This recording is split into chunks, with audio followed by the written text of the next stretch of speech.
নমস্কার,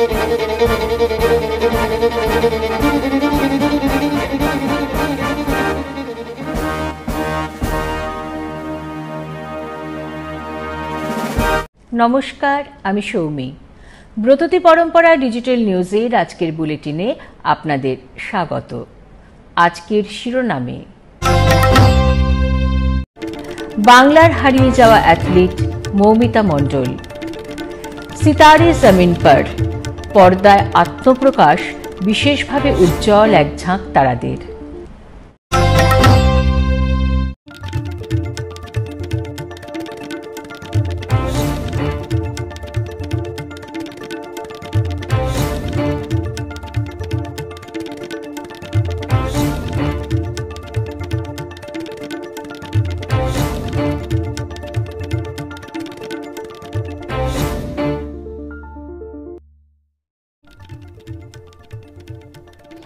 কল্পনা চাওলার পর এবার নাসার আন্তর্জাতিক বায়ু ও মহাকাশ প্রোগ্রামের সঙ্গে যুক্ত হলেন অন্ধ্রপ্রদেশের পালাকল্লুর তরুণী জাহ্নবী ডাঙ্গেটি। দৃঢ় সংকল্প ও অক্লান্ত পরিশ্রমকে সম্বল করে তিনি জায়গা করে নিয়েছেন নাসার টাইটান স্পেসের অ্যাস্ট্রোনট প্রোগ্রামে, যা তাঁকে 2029-এ নিয়ে যাবে স্বপ্নের মহাকাশে।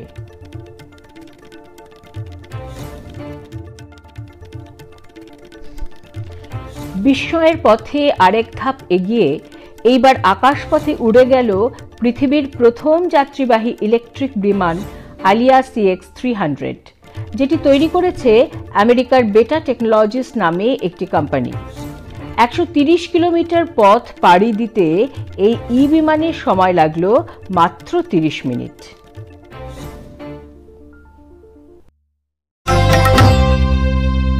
যুদ্ধবিরতির সম্ভাবনা ঘনিয়ে আসার সঙ্গে সঙ্গে গাজায় ইসরায়েলি হামলায় কমপক্ষে 72 জন নিহত হয়েছে। দক্ষিণাঞ্চলীয় খান ইউনুস শহরের কাছে মোয়াসিতে একটি তাঁবু শিবিরে ইসরায়েলি হামলায় 3 শিশু সহ তাদের বাবা মা নিহত হয়েছেন। প্যালেস্টাইন স্টেডিয়াম থেকে পূর্ব গাজা শহরেও বহু মানুষ প্রাণ হারিয়েছেন। ইতিমধ্যে ক্ষুধার্ত ফিলিস্তিনিরা গাজায় এক ভয়াবহ পরিস্থিতির মধ্যে দিয়ে যাচ্ছে। 2.5 মাস ধরে সমস্ত খাদ্য বন্ধ রাখার পর ইসরায়েল মে মাসের মাঝামাঝি থেকে কেবল সামান্য পরিমাণে খাদ্য সরবরাহের অনুমতি দিয়েছে। পরিস্থিতি সম্পর্কে অবগত একজন কর্মকর্তা অ্যাসোসিয়েটেড প্রেসকে জানিয়েছেন যে ইসরায়েলের কৌশলগত বিষয়ক মন্ত্রী গাজার যুদ্ধবিরতি, ইরান এবং অন্যান্য বিষয় নিয়ে আলোচনার জন্য আগামী সপ্তাহে ওয়াশিংটনে আসবেন।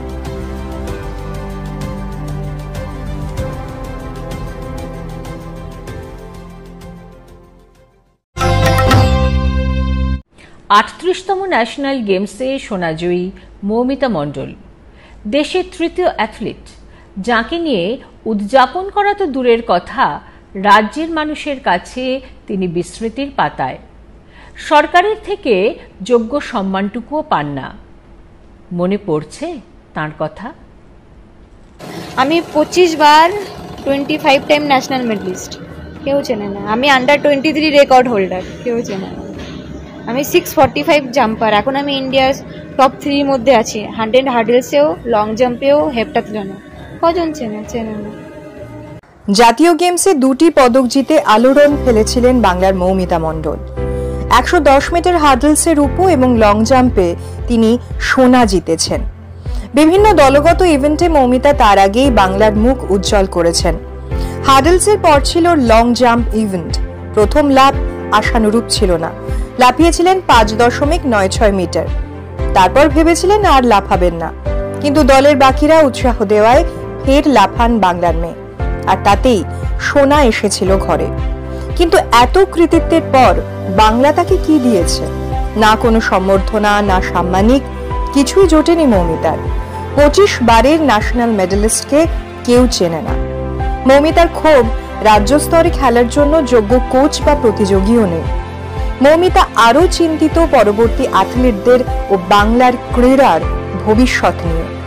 রাজ্য স্তরের খেলায় দর্শক শূন্য গ্যালারি, তবুও আশাবাদী মৌমিতা। তিনি ভবিষ্যতে এই পারফরমেন্সকে ছাপিয়ে যাওয়ার চেষ্টা করবেন, আর সেই জন্য এখন থেকেই নতুন করে পরিশ্রম শুরু করবেন। এতে হয়তো ভবিষ্যতের ক্রীড়াবিদরা উদ্বুদ্ধ হবে।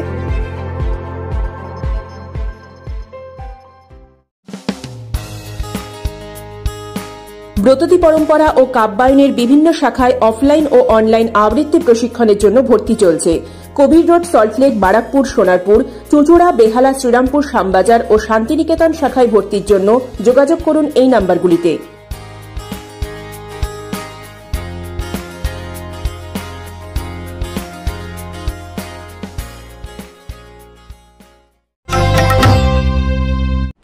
ইমোশন আর কমেডির দুর্দান্ত মিশেলে দর্শক মহলে আলোচনায় সিতারে জমিন পর। তারে জমিন পর এরপর আবারও বিশেষ চাহিদা সম্পন্নদের নিয়ে অসাধারণ একটি গল্পের প্রেক্ষাপটে পর্দায় ফিরলেন আমির খান। আজকের মুভি রিভিউ পর্বে আলোচনায় থাকছে বিশেষভাবে উজ্জ্বল এক ঝাঁক তারাদের গল্প।